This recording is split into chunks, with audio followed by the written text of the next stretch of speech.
Alright, hey, what's up guys? So you're watching the first episode on counting macros for beginners, and in this episode we're going to be going over 3 different things. We're going to be going over what are macros, the second thing, what's the benefit of counting macros, and the third thing, should I count macros? And if you guys are wondering why I have my shirt off in this video and why I need to have it off, is because every fitness YouTuber has their shirt off in their videos. Guys, enjoy. Alright guys, so I did a little wardrobe change for you. I put on a little apron for y'all. So, here's what we're going over. The first question is, what are macros? So, if you guys ever look on the back of those nutrition facts on the back of something, there's all those different things, but the macros are these 3 things that we focus on, which are carbs, proteins, and fats. We're going to go over each one very briefly, going to keep it nice and simple. So, carbs is something like bread, okay? Something like starchy bread, potatoes, all that stuff. Look at the nutrition facts of those things. You're gonna see that that is what a carb is. So we will put this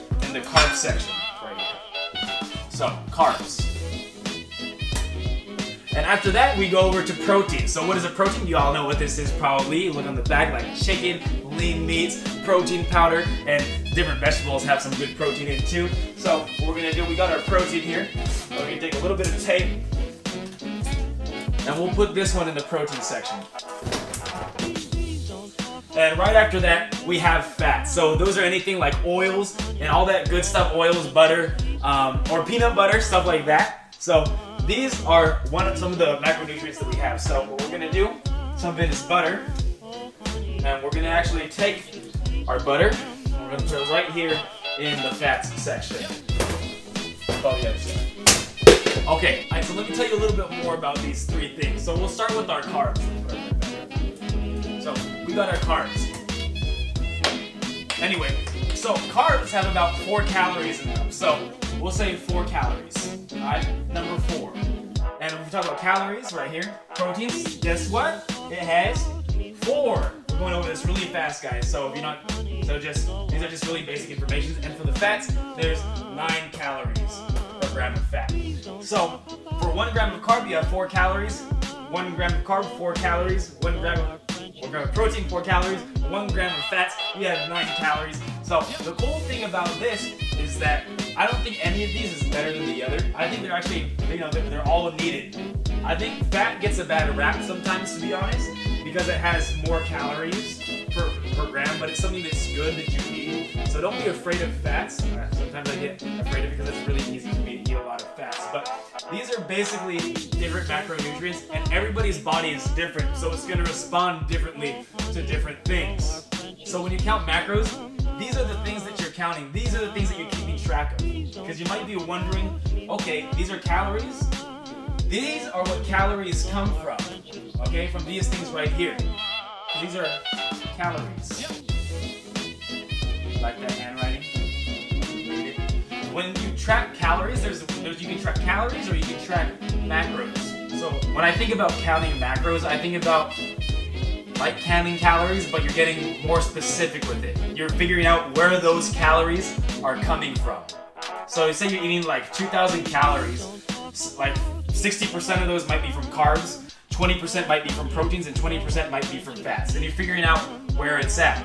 Now, one of the things that happens is that I notice is usually we as people, myself included, if we don't track or we're not super aware of what we're eating, it's really easy to be very low on protein and really easy to be high on carbs and high on fats. And I've noticed that sometimes if you just readjust your macros but you eat the same amount of calories, then you might be able to change your body composition. And it's nothing crazy. You eat the same amount of calories, but you just change where those calories are coming from. So that's why I find it very important to track macros, because you can find out specifically where these things are coming from. Okay, so you might be wondering, now, what's the benefit? That's our second question. So the benefit of counting macros, what I find is like just how I touched on earlier, you get to figure out where your calories are coming from. So the benefit of counting macros, it helps you change and adjust things and be more specific on your calorie intake, trying to figure out where things are coming from. And another thing, you get to figure out how your specific body reacts to certain macros. I'll use an example. Myself, for example, I'm able to handle a lot of carbs because I love carbs. I know a lot of us love carbs. carbs. That's why I put a heart around it. So that's one of the things. We get to see how our body responds to different macros. Some people handle fats very well. That's why they have things like keto diets and stuff like that. I haven't tried it personally, but some people handle their fats very well and they can eat a lot of fats. Everybody's body is different, so macros help you figure out how your body specifically reacts to it. So now you're probably wondering, should I track macros? Which is our third question. So, in my opinion, let's put the bread up real quick for our carbs. So, in my opinion, I think the tracking macros is very beneficial, but I don't want to do it for a very long period of time. Okay, when I say long period of time, I mean forever. I think it's good you need to track it for a certain period of time to understand how these things work. So for me, this is what I think about counting macros.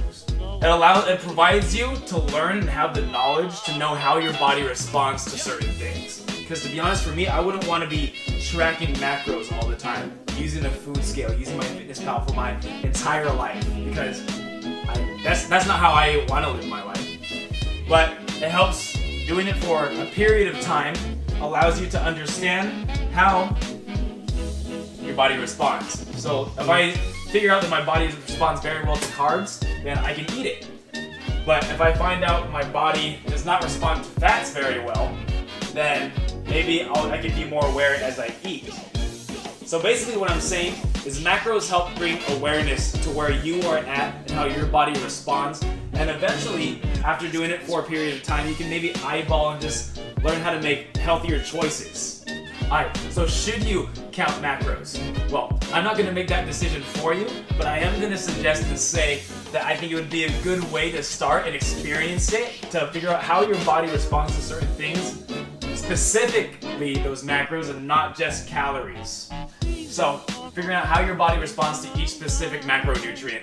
So, I think it's a good idea. I think it's good to try it for a period of time, but maybe not do it forever. So, if you're wondering on how do I start tracking macros, then download an app called MyFitnessPal on your phone. And next video, we're going to be talking about how you can use MyFitnessPal to track your macros. Guys, thanks for watching, and we'll see y'all next time for the next video. I forgot to say that one thing. Don't forget to like, comment, subscribe if you enjoyed the video. So guys, now, have an awesome rest of your day. Well, not that you couldn't before, but go ahead, like, comment, subscribe.